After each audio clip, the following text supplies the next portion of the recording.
It is easy to imagine that the moment the British surrendered at Yorktown, the United States of America was instantly born, functioning smoothly as a shining beacon of democracy.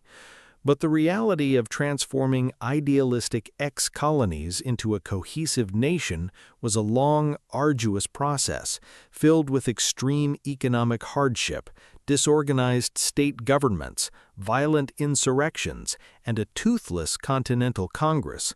The years directly following the end of the American Revolution were messy, dangerous, and uncertain. While the revolution was popular among many, historians estimate that roughly 15 to 20% of the colonists remained loyal to the British Crown.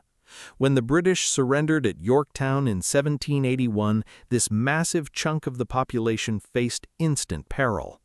Gangs of self-proclaimed patriots hunted down loyalists at their homes, beating them and destroying their property. Neutrality was rarely an option. Circumstances forced most citizens to publicly choose a side. As British forces began to withdraw, tens of thousands of loyalists realized staying was too dangerous, forcing them to leave behind everything they knew. Back in Great Britain, the loss of the war caused immediate political shockwaves. The British Prime Minister during the Revolution, Lord North, had desperately tried to end the war diplomatically by offering a conciliation plan that promised an end to oppressive colonial policies if the Americans stopped fighting. The colonists refused. When news of General Cornwallis's surrender at Yorktown reached London, it reportedly struck Lord North like a bullet to the chest. He paced about, crying out, "Oh God, it's all over."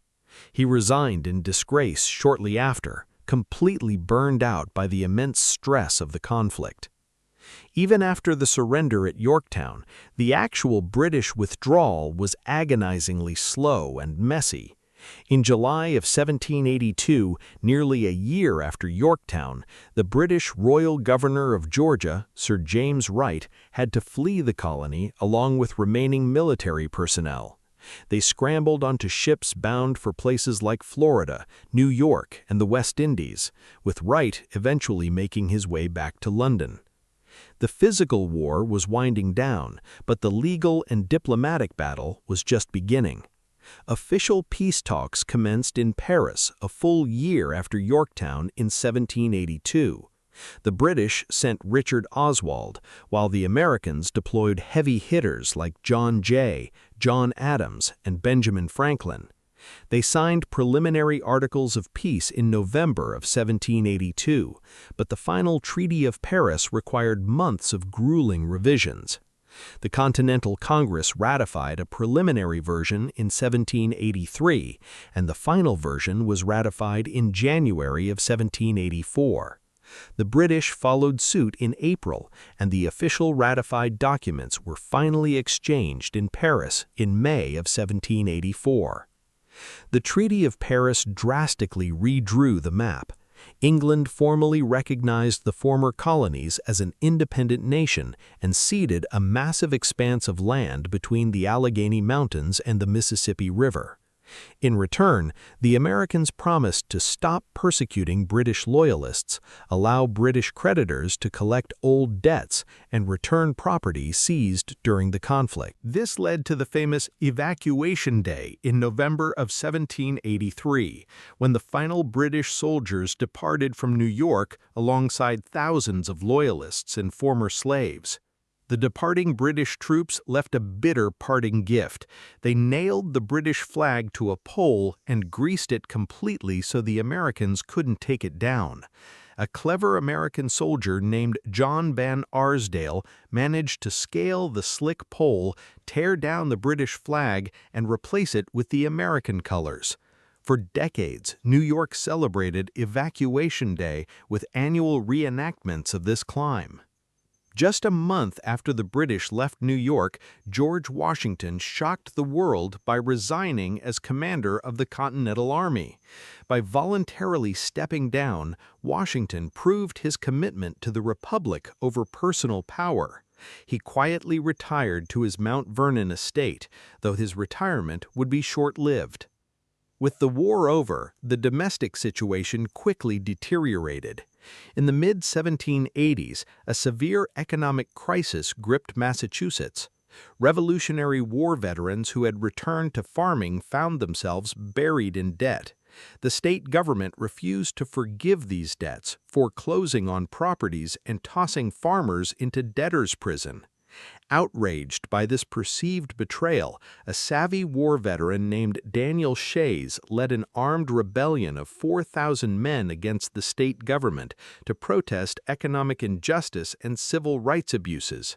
Shays' rebellion shut down courts and terrified the national elite. Although the governor of Massachusetts raised a private militia to crush the uprising, the event sent shock waves through the country, highlighting how incredibly weak the national government was under its current framework. At the time, the young nation was governed by the Articles of Confederation, drafted back in 1777. The Articles purposefully left the federal government weak out of fear of tyranny. The central government couldn't tax the people, regulate trade, or enforce laws. Recognizing that the country was spinning into chaos, the Confederation Congress called for a convention in Philadelphia in February of 1787. For months, delegates debated, compromised, and designed a completely new system of federal government, culminating in the signing of the United States Constitution on September 17, 1787. However, the Constitution was far from an immediate success. It sparked fierce public debates between the Federalists, who supported a strong central government, and the Anti-Federalists, who feared it would trample individual liberties. While smaller states like Delaware, New Jersey, and Connecticut ratified it quickly, major states held out because the original document lacked a guarantee of basic human rights. To ease these fears, the Bill of Rights, the first 10 amendments guaranteeing freedom of speech and religion, was quickly introduced. Alexander Hamilton, James Madison, and John Jay also launched a massive propaganda campaign, writing a series of essays under the pen name Publius, known today as the Federalist Papers, to convince a skeptical New York to ratify the document. By June of 1788, the required 9 states had ratified the Constitution, allowing the new government to finally form. In early 1789, the United States held its first ever presidential election. The rules were vastly different from today. Only white male property owners could vote, and the runner-up automatically became the vice president. The election featured a handful of candidates, including John Adams, John Hancock, and John Jay. In a stunning display of unity that would be impossible today, George Washington won the presidency unanimously, earning the support of both warring political factions. Sworn into office on April 30, 1789, Washington took the reins of a fragile, brand-new republic, finally closing the chaotic chapter of the immediate post-revolutionary era.